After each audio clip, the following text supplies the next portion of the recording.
Welcome back, Malakas, to a new Magic Arena video, and we have a viewer deck request. Plaza TM says, "Hello VNN, can you make a video with the Stompy green with a splash of black in it? Because I play that version of the deck and I would like to know your opinion about it." And then he goes on to say, "Keep it up, mate." And so first and foremost, I want to say thank you so much, Kaze, for leaving a comment on the video. It really does help out smaller YouTube channels like this one to show up on the YouTube search algorithm. So Scoobs, if you have a comment or a deck request that you would like to have featured, then feel free to leave a comment. But anyway, Scoobs, let's go ahead and dive right into this deck, shall we? So the first and foremost thing I want to say about this deck is the power level is just through the roof. I don't call it green Stompy. I actually call it collared greens. I mean, I don't know if I'm weird or not, but I mean, like, think about it, Scoobs. Collared greens is mostly green, but sometimes you see it's kind of dark, like black. So I don't know. I call it collared greens, all right?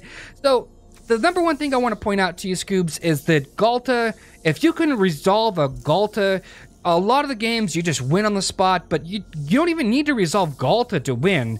The fact of the matter is that this deck is just so threat dense. It really is. Like, Rhonas is a threat. Rishkar is a threat. You may not think that he is, but he actually is, because when he comes down, he buffs up your other creatures. Thrashing Brontodon is just a massive body for 3 mana. Not only that, but then he threatens killing your artifacts or your enchantments. He's also a threat.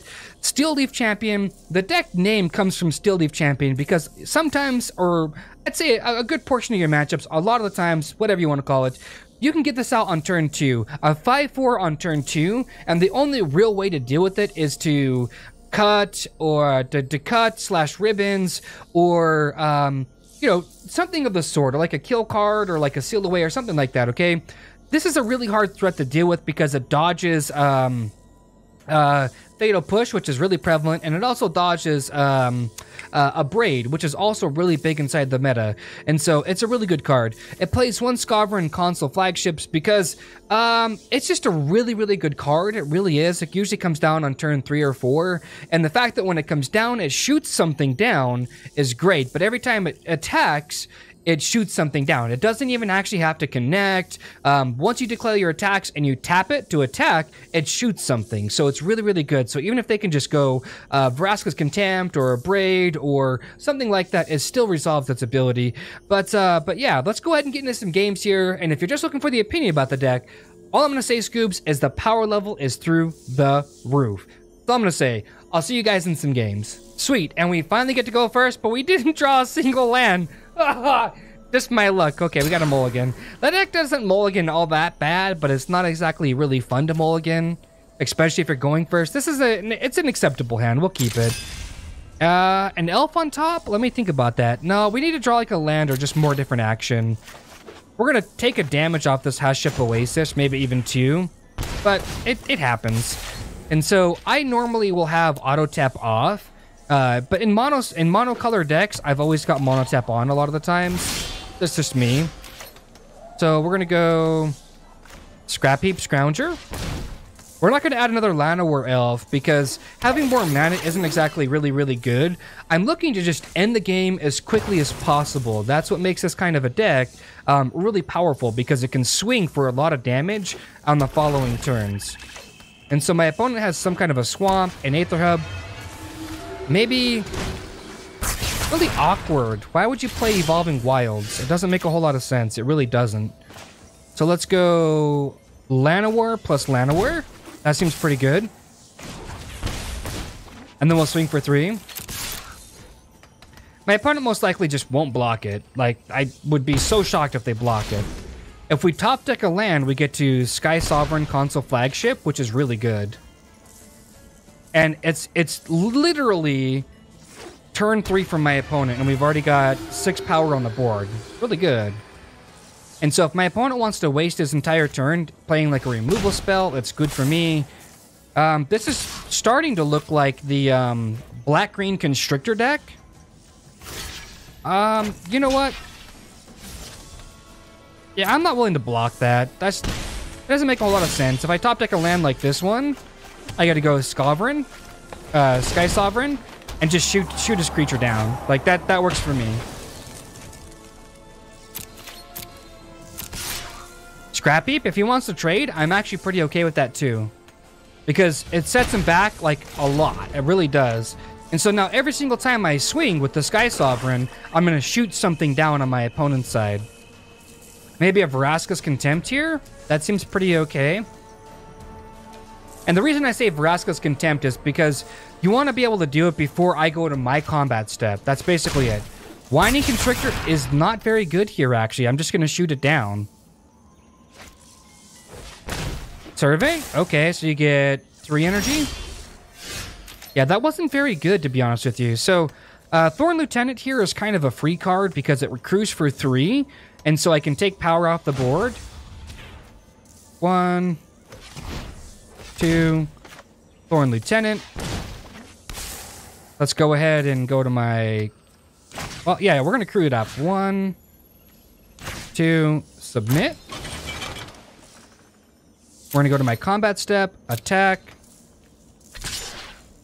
2, 3. Yeah, we're gonna get in with the Llanowar Elf here. We're gonna shoot down that Whining Constrictor because it's so troublesome. Now we can go to blocks. Now if my opponent decides to throw something in front of my elf, and he just decided to pack it up, I'm telling y'all, the power level of this deck is just through the roof. It really is. And I honestly believe that my matchup is really good here, but we will add in 2 Nature's Way because if we can't remove those pesky, the doggone Whining Constrictors, we can lose really quickly. And so there's that. I don't want to put an Hour of Glory in. It just seems like it takes too long. Carnage Tyrant, I made a bit of an adjustment to the deck because I think Carnage Tyrant is just really, really good. No, I think that's fine. We got to take 2 cards out, though. I think Rishkar is a little slow to this matchup, to be honest with you. Thrashing Brontodon is not very good here either. So I'm actually okay with removing 2 Thrashing Brontodons because they're just not... They're not as good as a Rishkar can be, even though they are a bigger body. But I mean, I guess that does get rid of a... so my opponent's for sure going to be playing Walking Ballista. So, you know what? Let's go ahead and get rid of our Rishkars. I might be kicking myself in the ding-ding later, but I think Rishkar is actually a bad card in this matchup. Everything else seems pretty decent, so we're going to go ahead and pack it up, make sure we got 60. Yep. And let's go. So the Nature's Way, the reason I added those into the deck is because it's a 2-mana sorcery, 1 green, 1 colorless, and it lets me have one of my creatures deal its power to my opponent's creature, and then it also gives that same creature vigilance and trample. So I use like a Steely champion, attack my opponent's creature for 5 points of damage, and then I swing for 5 as well. And it tramples, and it's got vigilance, so it can come back as a blocker. Then some decks mainboard Nature's Way, but in my opinion, it makes the deck a little bit slower because against another aggro matchup like this, you kind of want to be on the board, get there, and just go pew pew pew pew pew. Glad I got my cards here just to hand shuffle. That's all I'm gonna say about that, Scoobs. Is anybody else hand shuffle or is it just me? This hand isn't too terribly bad. It's not like explosive, but it does have play. We'll go ahead and keep it because we could definitely draw a lot worse. Like, we could definitely draw a lot worse. Drawing 4 lands, not the end of the world. I would love to see like a Llanowar Elf and a Still Leaf Champion. And it seems like whenever I go up against this deck, my opponent just has those cards. But whenever I play the deck, I could never, for some reason, stick that. You know what I mean? They're playing like all the Fatal Pushes in the world and all that other stuff. It just kind of sucks. And we are for sure going to go with our Thorn Lieutenant because if my opponent wants to spend his turn removing it, I'm kind of happy for that. I really am. But it's a good blocker as well. So, but other than that, though, the fact that we get a body, even if they do remove it, is still really good. Oh, so we've got like a budget red deck wins, it's looking like. Oh, and my opponent just doesn't want to deal with it. Okay, so we're going to go Thrashing Brontodon, and our Ghalta is now a 5 cost. Yeah, we can go ahead and swing into this. I'm not blocking, and we're not going to win the game if we don't attack, so... Getting in for 2 damage, I feel like is a very free move to do.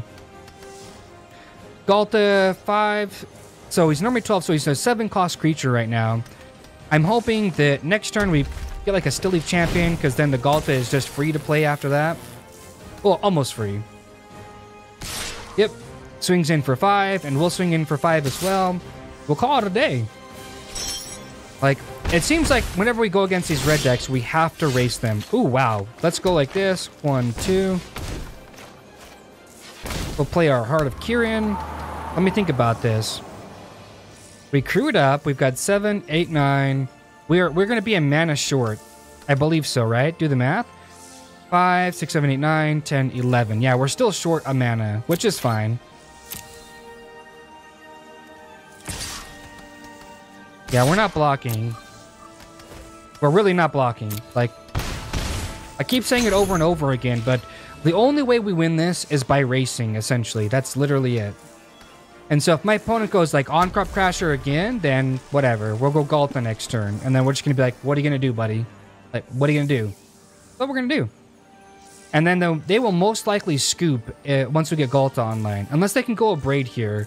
If they go a Braid, then it sets us back for 4 turns worth of mana, I suppose. If not, then we'll just go Skysovereign Flagship. Yeah. Skysovereign Flagship. Yep, that's fine with me. You can waste your pathetic Abrade. And then what we'll do is we'll go Skysovereign onto their on-crop.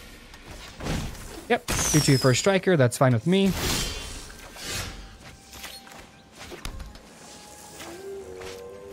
We're going to go ahead and shoot down your on-crop. Boom, just like that.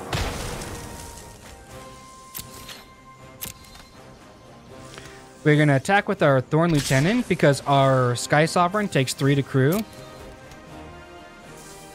If my opponent has a shock in their hands, I'm actually okay with it because I still get a body out of the Thorn Lieutenant. Like, that's what makes this card so stinking good, is the fact that you get a body out of it, and you can dump mana later in the game to it. So it's just all around a really good card. The power level of this deck is just insane. We're going like toe-to-toe with pretty much a red deck wins. And we can shoot that down like all day long. Shoot it down all day long. They can't even block, so my opponent might try to get cheeky and swing some damage in, but I really don't think so. Okay, so this is when I wish I had a Nature's Way in my hand. I could just slam it. Alright, so if we crew it...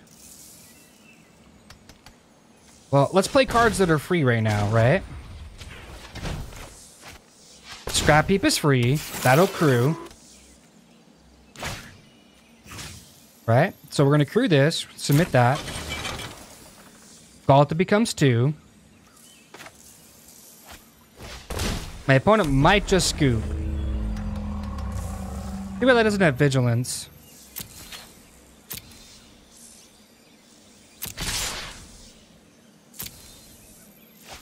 Alright, so we guaranteed have lethal. They have to block.